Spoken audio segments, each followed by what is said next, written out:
चले आए सात पार्टी में, इसमें कौन दो आदमी? यही विजेंद्र बाबू और ललन बाबू। नमस्कार, स्वागत है आप सभी का इनसाइडर लाइव में। मैं आपके साथ कोमल। 2024 में लोकसभा का चुनाव होना है।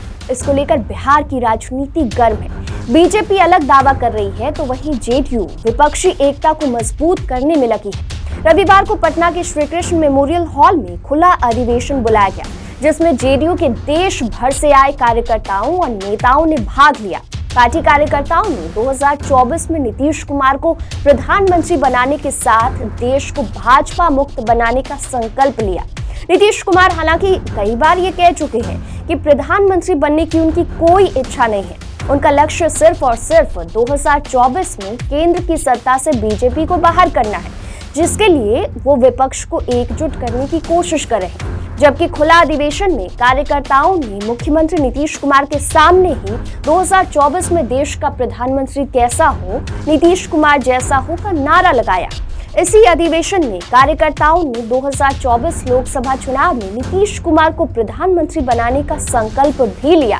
लेकिन इससे ज्यादा चर्चा नीतीश कुमार के उस भाषण की हो रही है, जिसमें उन्होंने ये बताया कि क्यों नीतीश बीजेपी से अलग हुए। अब सीएम नीतीश की ओर से दिए गए भाषण के बाद बिहार की राजनीति में नई चर्चा शुरू हो गई है। चर्चा इस बात की कि क्या नीतीश कुमार का मन फिर से डोल रहा है, क्या नीतीश कुमार फिर से पाला बदलने वाले?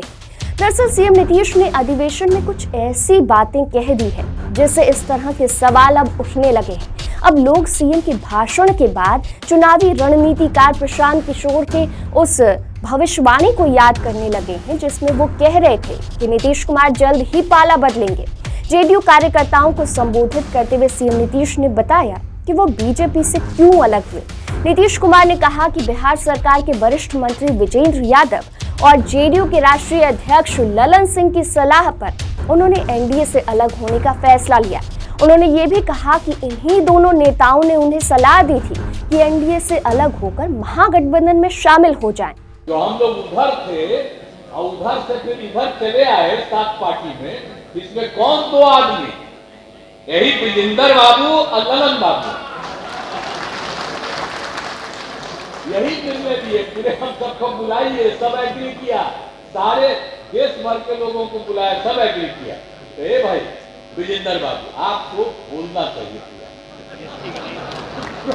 कम मत बोलिए, आप पूरा बोलिए। जानते नहीं है तो जनता दल यू है, इसके पहले अध्यक्ष आप ही नहीं जी। बिहार के राजनीतिक इतिहास पे अगर नजर डालेंगे तो पता चलेगा कि सीएम नीतीश जब कभी किसी फैसले के लिए पार्टी के दूसरे नेताओं को जिम्मेवार ठहराते हैं, तब वो कोई ना कोई राजनीतिक दांव जरूर चलते हैं। उदाहरण के लिए 2020 के विधानसभा चुनाव को ही ले लीजिए। 2020 के विधानसभा चुनाव के बाद से ही नीतीश कुमार लगातार कहते रहे हैं कि उन्होंने बीजेपी के कहने पर मुख्यमंत्री की कुर्सी स्वीकार की है। इन बयानों के बाद नीतीश कुमार एनडीए से अलग होकर महागठबंधन में शामिल हुए। इससे पहले 2015 में बने महागठबंधन से 2017 में अलग होकर एनडीए में दोबारा जाने के सवाल पर वो कहते थे कि कैबिनेट के अहम सहयोगी अशोक चौधरी और बीजेपी के वरिष्ठ नेता सुशील कुमार मोदी की सलाह पर उन्होंने महागठबंधन से अलग होकर दोबारा बीजेपी से गठबंधन करने का फैसला लिया था। अब नीतीश कुमार एक बार फिर से महागठबंधन में जाने के सवाल पर ललन सिंह और विजेंद्र यादव की सलाह को जिम्मेदार बता रहे हैं।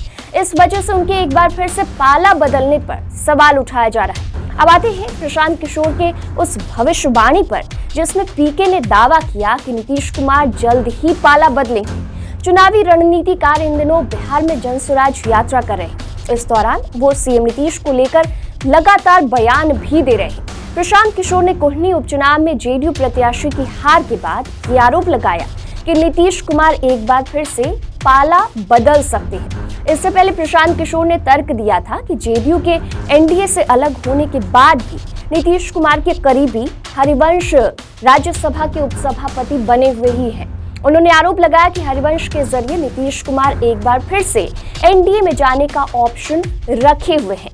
नीतीश कुमार महागठबंधन में जरूर हैं बिहार में, लेकिन उन्होंने भाजपा के साथ अपने चैनल बंद नहीं किए हैं और इसका सबसे बड़ा प्रमाण ये है कि हरिवंश जी जो राज्यसभा में डिप्टी चेयरमैन के पद पर बने हुए हैं, वो जदयू के एमपी हैं, और जब भाजपा को नीतीश कुमार जी ने छोड़ा, उस गठबंधन से बाहर आए, तो उन्होंने अभी तक ना हरिवंश जी ने उस पद से इस्तीफा दिया है, ना पार्टी ने उनको इस्तीफा देने के लिए कहा है, ना पार्टी ने उन पर कोई कार्रवाई करी है।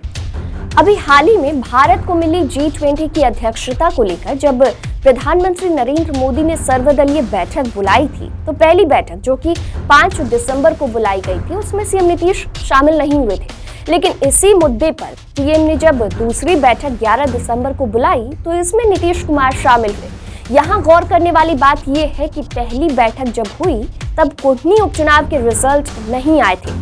वहीं दूसरी बैठक जब हुई तब कोटनी उपचुनाव में जेडीयू की हार हो चुकी थी। नीतीश कुमार के पुराने सहयोगी और बीजेपी के राज्यसभा सांसद सुशील कुमार मोदी भी इस बात पर ध्यान दिला चुके हैं। सुशील मोदी ने यह आरोप लगाया था कि कोटनी के रिजल्ट से नीतीश कुमार को समझ में आ गया है कि उनका वोट बैंक उनसे दूर जा चुका है, इसलिए वो पीएम की ओर से बुलाई बैठक में शामिल हुए। हर बड़े राजनीतिक फैसले के बाद नीतीश कुमार इसके लिए दूसरों को जिम्मेदार बता देते हैं। जब वो महागठबंधन से एनडीए में आए तो सुशील कुमार मोदी और अशोक चौधरी की सलाह ली। जब एनडीए से अलग होकर महागठबंधन में गए तो बैजेंद्र यादव और ललन सिंह की सलाह। इससे पहले 2014 की शर्मनाक हार के बाद शरद यादव की सलाह पर 2015 में महागठबंधन में जाने का फैसला। नीतीश कुमार के ऐसे कई बयान हैं जिसमें वो बड़े राजनीतिक फैसलों के लिए दूसरों को जिम्मेदार बताने के बाद बड़ा राजनीतिक फैसला लेते हैं। तो ऐसे में सवाल उठता है कि क्या एक बार फिर से नीतीश कुमार पाला बदलने की सोच रहे हैं और क्या प्रशांत किशोर की भविष्यवाणी सच होने वाली है। खैर, ये तो आने वाला वक्त ही बताएगा। अब बने रहिए इंसाइडर लाइव के साथ। अब तक हमारे चैनल को सब्सक्राइब नहीं किया है तो सब्सक्राइब कर लें। वीडियो अगर आप फेसबुक पर देख रहे हैं तो हमारे फेसबुक पेज को लाइक फॉलो कर लें।